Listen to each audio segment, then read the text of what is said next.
Hello, my name is Carl Monk. I'm going to introduce you to a new science, or perhaps an old science, depending upon one's viewpoint.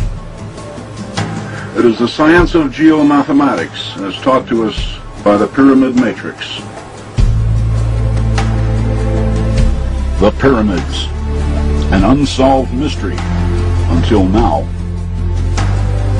The prevailing methodologies being used to explain them are inadequate. Our search for answers has been centered around the most simplistic of questions. Who built them? When? How? And why? The few answers we do have, we most generally thought up ourselves, with little regard for facts. But no real harm done, except that someone is going to have to rewrite a few thousand history books. The proper questions? Why are they exactly where they are and designed the way they are? Ask these questions and answers begin to flow. This global array involves far more than just pyramids. It was difficult working with the Sphinx. The experts have all their site maps screwed up. Get an overhead aerial photograph. Only they show it like it is. The Sphinx faces just south of east, on an azimuth of 94.247 degrees, 30 pi. How do I know this? Because I asked its mother. You see, the Sphinx is only a kitten. Its mother is over in Florida. This effigy mound, located in the Everglades, is so large that the U.S. Geological Survey named one of their maps after it, Panther Mound. The Panther's vector in the matrix is exactly 30 pi, dead center. We have only to admit to ourselves that they do math at least as well as we do. And history calls these people primitive? Before Stonehenge fell into ruins, it comprised an outer circle of 60 stones, 30 lintels held aloft by 30 supporting stones. They are arranged in a perfect 360-degree circle. Did the builders reckon circles to have 360 degrees of arc like we do? Remember what I said about admitting that maybe they did? It's as easy as that. 60 times 360 is 21,600. Now, why did they wish to convey such a number? Did they? Or is this just idle speculation? They did. Because neatly hidden behind this number of 21,600 are three other numbers. And when seen as 51 degrees, 10 minutes, and 42.35 seconds of latitude, we find that this is the dead center position of Stonehenge on our modern maps. And even if we somehow managed to obliterate all of these monuments, the matrix would survive anyway, because there are some things in it we cannot get our hands on just yet.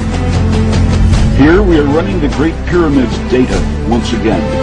This time it shows 9929.184,896. What is it? It encodes the grid latitude of another large formation. Why is this one safe from any potential destruction? Because it's not here. It's over on Mars, at a place called Cydonia, at grid latitude 9929.184,896. Recall how the tangent of the Earth's equatorial circumference can be raised to the 9th power to show us the grid vector of the Great Pyramid? Watch what happens when we raise the face's longitude to the 9th power. I have 3 almanacs here in my study, and all 3 show the distance from the Earth over to Mars as 35 million statute miles. We do like to round off large numbers, but this figure is so close it's laughable. Dogma maintains that we humans got our jump start in the Middle East. I'm afraid it's all a lot of nonsense, because they who built the Matrix were smarter than the Phoenicians, Egyptians, Hebrews, Babylonians, or even the Greeks ever were. And it causes me to wonder just where we did come from, and maybe even where we've been. At last. I imagine that right now you're feeling a bit like Alice, tumbling down the rabbit hole. Let me tell you why you're here. You're here because you know something. What you know you can't explain, but you feel it. You felt it your entire life. There's something wrong. You don't know what it is, but it's there, like a splinter in your mind, driving you mad. It is this feeling that has brought you to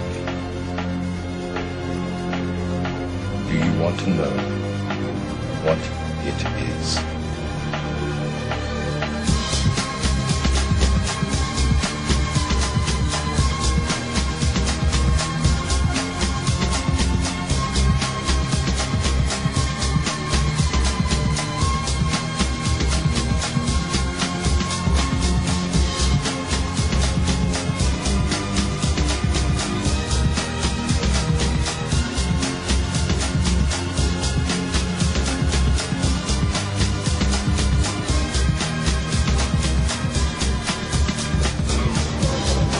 This is the world as it exists today. Children among those wounded in the latest wave of airstrikes and fire. The civilian death toll in Gaza is rising by the day, and the humanitarian crisis is deepening. Things are wrong.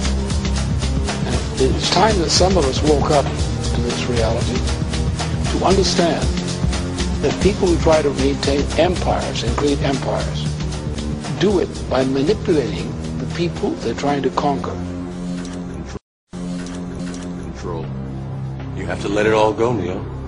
Fear, doubt, and disbelief. Free your mind. Now, if that isn't a hazard to this country, how are we going to keep building nuclear weapons? You know what I mean? What's going to happen to the arms industry when we realize we're all one? It's going to fuck up the economy. The economy that's fake anyway. The economy that's fake anyway. The economy that's fake anyway. The economy that's cracking down. The economy that's fake anyway. The idea will go home with the most profound impression of what a strong, vital people can accomplish. And I think that this journey has illuminated the minds of 180 million people of what a great opportunity and privilege we have to be associated together in our common cause. We pray that peoples of all faiths, all races, all nations may have their great human needs satisfied, that those now denied opportunity shall come to enjoy it to the full.